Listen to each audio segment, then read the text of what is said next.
Fala galera, meu nome é Bruno e hoje eu vou te ensinar as 5 dicas para melhorar sua pronúncia em português. Então fica comigo que hoje a gente vai aprender muita coisa junto. A primeira dica para você falar português melhor e melhorar sua pronúncia é talvez algo óbvio. Você tem que praticar com frequência a repetição dos sons do português. Como você vai fazer isso? Você vai misturar as consoantes que existem em português com as vogais. Por exemplo, você vai pegar a lista de consoantes e misturar com essa lista de vogais. Por exemplo, ba, ca, da. B, C, D.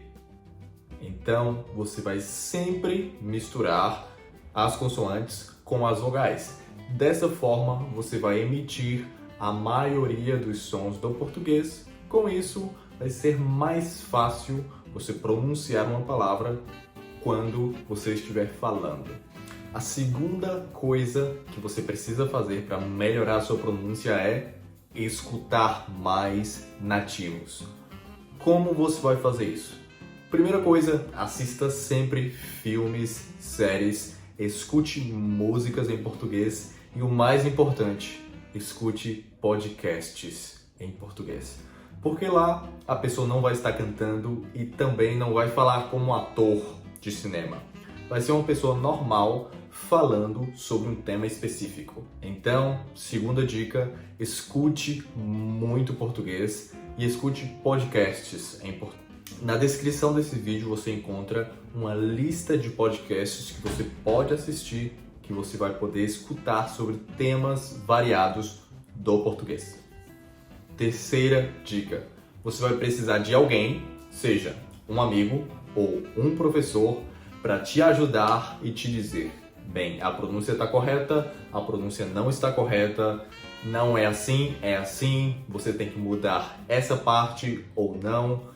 Então, terceira dica, encontre um amigo, talvez o seu parceiro, ou um professor que possa te ajudar a saber se você está emitindo esse som corretamente ou não. Porque no início, o seu cérebro só consegue reproduzir sons que ele entende.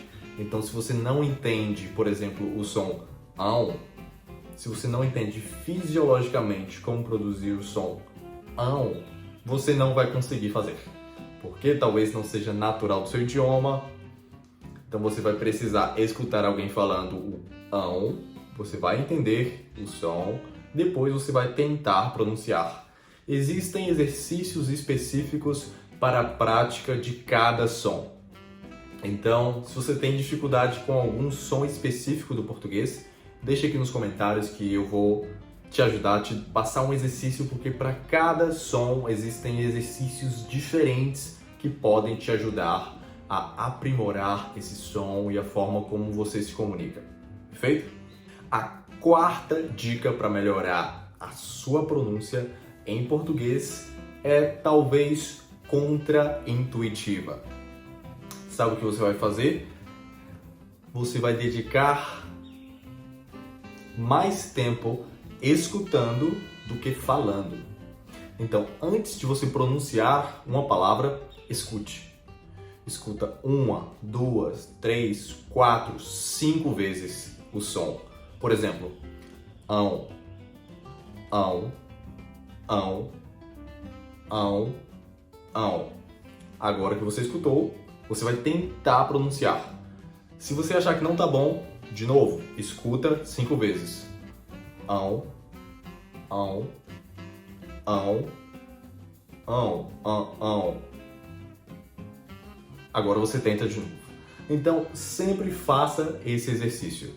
Antes de pronunciar qualquer palavra nova ou qualquer som que você não tem certeza, tenta escutar antes 5 vezes e depois você pronuncia, porque é mais provável que agora sim, você vai entender o som e vai simplesmente emitir ele da sua forma, perfeito? E a quinta dica que você precisa para melhorar a sua pronúncia em português é simplesmente não ter medo de falar errado. não tentar a pronúncia perfeita, porque os brasileiros não têm o inglês perfeito, dificilmente os estrangeiros vão ter o português perfeito como nativo. É possível? É possível, mas vai levar tempo. Então, se você começou a estudar português agora, se você está estudando português há alguns meses, não se preocupe 100% em ter a pronúncia perfeita. Preocupe-se em ser entendido. Se as pessoas te entendem, se as pessoas entendem o que você está falando, é suficiente. Você tem uma pronúncia clara, mas não perfeita. O que tá tudo bem. Se as pessoas te entenderem, tá tudo certo. E uma dica extra que eu poderia te falar para turbinar o seu aprendizado seria encontrar um professor que tenha exercícios específicos, que possa fazer esses exercícios com você e te indique. Por exemplo, quem é americano geralmente tem problema na pronúncia do R e do L. Essas são as duas principais letras para quem é americano. Para quem fala espanhol, geralmente são as letras J, L e R também. Então, para quem fala espanhol, geralmente essas três letras são a maior dificuldade. Então, com isso em mente, você pode começar a fazer essas atividades que eu te falei. E por último, não se esqueça, eram 5 dicas, já viraram 6 e agora 7. A última coisa que eu tenho para te falar: quando você for ler um texto, leia em voz alta. Você sozinho, mas você vai estar praticando a sua pronúncia, você vai estar lendo um texto, além de praticar o reading, você vai estar lendo o texto, então praticando o seu speaking, a sua fala também. Então, sempre que você for ler um texto, leia em voz alta, perfeito? E destaque as palavras que você não entendeu, mas isso já seria sobre outra coisa, não seria necessariamente sobre a pronúncia. Faz sentido para você? Qual pronúncia do português é mais difícil? Qual você acha que você tem mais dificuldade? Deixa aqui nos comentários, porque vou ficar feliz de entender um pouco mais como você vê a pronúncia. E também deixa um like nesse vídeo se você gostou, compartilha com talvez seu amigo que está estudando português também. E aqui na descrição você tem o meu Instagram e o meu WhatsApp. Então, muito obrigado por assistir esse vídeo. Se você tiver alguma dúvida, entre em contato comigo, vai ser um prazer te ajudar a aprender português, perfeito? Meu nome é Bruno e espero que você tenha um bom dia.